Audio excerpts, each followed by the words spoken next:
सुद्धा एक Covid positive patient सापडलेला आहे. ह्या संदर्भात आज माननीय doctor Vikramsinh Kadam civil surgeon Sangli यांच्या कार्यालयात सांगलीचे ते स्वतः उपस्थित आहेत. त्याचबरोबर सांगली महापालिकेचे डॉक्टर वैभव पाटील त्यांचे प्रतिनिधी महापालिकेचे उपस्थित आहेत.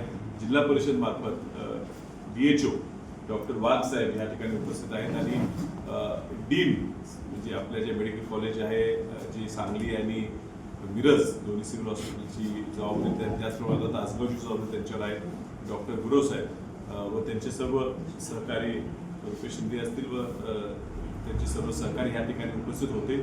त्यांच्या बरोबर प्रदीर्घ चर्चा होऊन एकंदरीत पेंडेमिक एंडेमिकची तयारी आपल्या प्रशासनाची काय आहे याचा आढावा घेतला. हा जो आजार आहे कोरोनाचा हा 4-5 वर्षापूर्वी आपल्या सगळ्यांना मोठ्या प्रमाणात त्रास देऊन गेला. मात्र गेल्या 4-5 वर्षात एक थोड्याफार प्रमाणात हर्ड इम्युनिटी म्हणजे सगळ्यांनाच आजार होऊन गेलेला आहे आणि त्याची प्रतिकारशक्ती तयार झालेली आहे. तो त्याचबरोबर वॅक्सिनेशन जवळजवळ सांगली जिल्ह्याच्या शहर आणि ग्रामीण मिळून 95% लोकांना आधीच वॅक्सिनेशनचा डोस किमान एक तरी डोस हा त्या ठिकाणी मिळालेला असल्यामुळे प्रतिकारशक्ती इम्युनिटी त्याची तयार झाली असल्यामुळे कुठल्याही प्रकारे भीतीचं वातावरण व्हावं अशी परिस्थिती नाही आहे. घाबरायचंही कारण नाही आहे असं आश्वासन जनतेला अधिकाऱ्यांच्या डॉक्टर लोकांच्या वतीने मी देतो. मात्र आपण सुसज्ज तयार राहणं गरजेचं आहे. या हेतून सगळ्या दवाखाने जे मागच्या ह्या कोरोनाच्या काळात कामात होते उपयोगाला लोकांचे आले ह्या सगळ्यांना पत्र घेऊन त्यांची काय तयारी आहे अशी एखादी परिस्थिती निर्माण झाली तर त्यात लढा देण्यासाठी तुम्ही ह्या वेळेला सुद्धा आमच्यावर आहे का ही सुद्धा विचारपूस करून घेण्याचा निर्णय आपण ह्या ठिकाणी आजच्या बैठकीत घेतलेला आहे.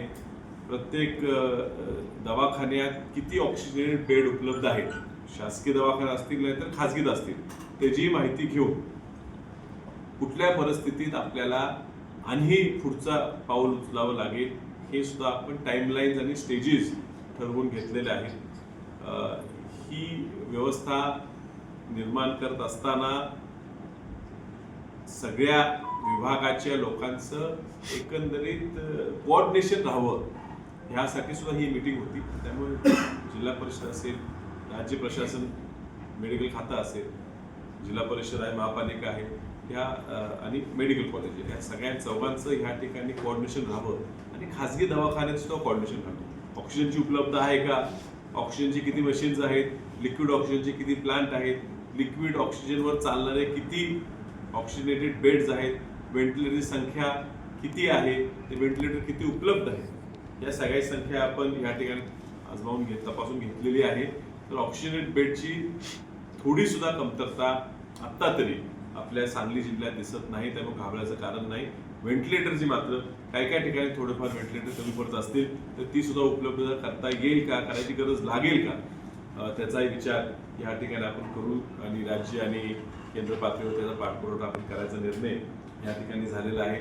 गेल्या 5-6 वर्षात सांगली जिल्ह्यात मेडिकल फॅसिलिटीमध्ये खूप मोठी वाढ झालेली आहे.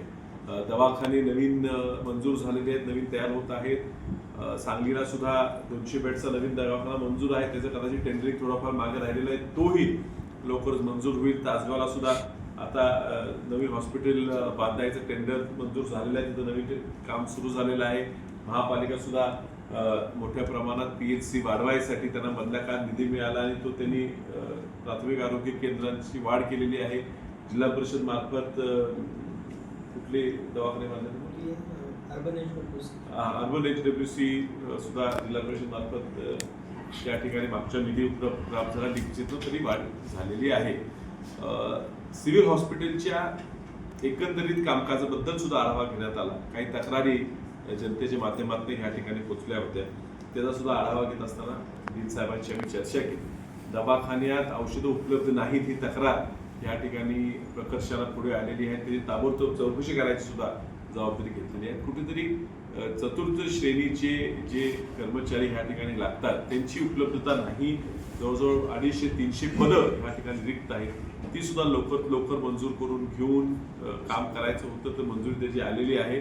लवकरच त्या भरत्या सुरू होणार आहेत. त्यामुळे सांगली जिल्ह्यातल्या लोकांनी सुद्धा त्या येणाऱ्या एंट्रन्स एक्झामसाठी परीक्षेसाठी तयारी करावी, जेणेकरून सांगलीतले जास्तीत जास्त लोक या ठिकाणी त्या नोकऱ्याला लागले तर त्या सगळ्यांची सोयीचं होणार आहे. याच्या पलीकडे जाऊन सिव्हिलमध्ये इतर काय तक्रारी ज्या लोकांच्या येत होत्या त्याच्याबद्दलही स्वच्छता असेल, लोकांची वागणूक असेल, त्याच्याबद्दलही चर्चा झाली. त्याच्यावरही सुद्धा ज्या तक्रारी आल्या आहेत त्याच्यावर ताबडतोब तोडगा काढणं महत्त्वाचं असल्याचं मी डीन साहेबांना सांगितलेलं आहे. डीन साहेब स्वतः त्याच्यावर ताबडतोब लक्ष घालतील अशी माझी ती अपेक्षा आहे. कुठे निधी कमी पडत असला तर येणाऱ्या डिफिसिटनं सुद्धा त्यावर निधी आपल्याला बर करून घेण्यासाठी आमचा प्रामाणिक प्रयत्न राहणार. पालकमंत्र्यांशी सुद्धा आपण त्या विषयावर बोलून घेऊ. एकंदरीत तयारी ही ह्या प्रशासनाच्या माध्यमातून पूर्ण झाली असल्याचं त्यांनी मला सांगितलेलं आहे, खात्री दिलेली आहे. तरी सुद्धा येणाऱ्या दिवसात पूर परिस्थितीत सुद्धा काही त्रास होणार असेल तर त्याची तयारी आहे का?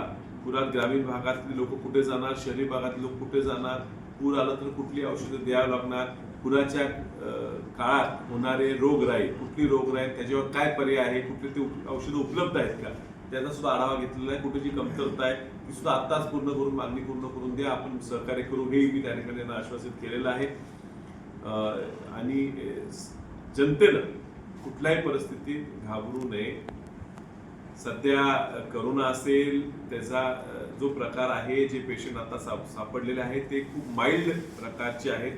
हा सध्याचा व्हेरियंट हा M1.8 जो व्हेरियंट आता हा दिसतोय हा ओमिक्रॉन पेक्षाही माइल्ड दिसतो.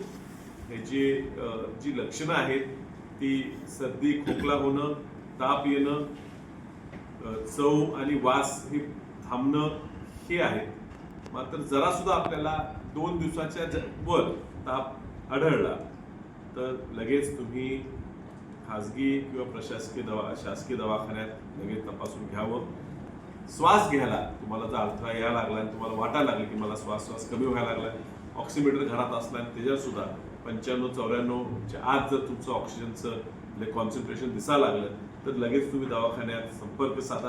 त्याला जे लागणारे औषधं आहेत ती उपलब्ध ठेवण्यात येतील. कोरोनावर पूर्वी सुद्धा आपण मात केलेली आहे, ह्या वेळेस सुद्धा आपण कुणाचाही जीव न घालवता मात करायची आहे. जे कोमोर्बिड पेशंट आहेत, ज्यांना डायबिटीज आहे, हार्ट पेशंट पूर्वी राहिलेले आहेत, HIV आजार आहे, इतर काही TBचा आजार आहे, असे जे पेशंट आहेत यांनी सुद्धा कोरोनाच्या काळात जपून राहणं गरजेचं आहे. त्यांनी मास्क घालून कुठेही बाहेर जाताना प्रवास करणं हे गरजेचं आहे. सरसकट मास्क वापरावा असं सध्या तरी आम्ही काही जनतेला सांगणार नाही. मात्र जे कोमोर्बिड पेशंट आहेत त्यांनी तरी मास्कचा वापर करावा. सॅनिटायझरचा उपयोग ज्यांना परवडते त्यांनी करावा, पण सॅनिटायझरपेक्षा जास्त उपयोगी साबणाने हात धुणं आहे. तर प्रत्येकाने साबणाने हात घरी आलेला धुणं, हात धुतल्याशिवाय जेवण न करणं, नाकात तोंडाकडे हात येत असताना आपला हात आधी साबणाने धुतलेला आहे का, ह्या जर अगदी किरकोळ गोष्टी आपण सांभाळल्या तर ह्या येणाऱ्या पॅन्डेमिक पासून आपण वाचवू शकतो. बाकी प्रशासनाच्या तयारीचा आम्ही आढावा घेतलाय. कुठे ज्या त्रुटी वाटतात त्याचा आम्ही पाठपुरावा करू.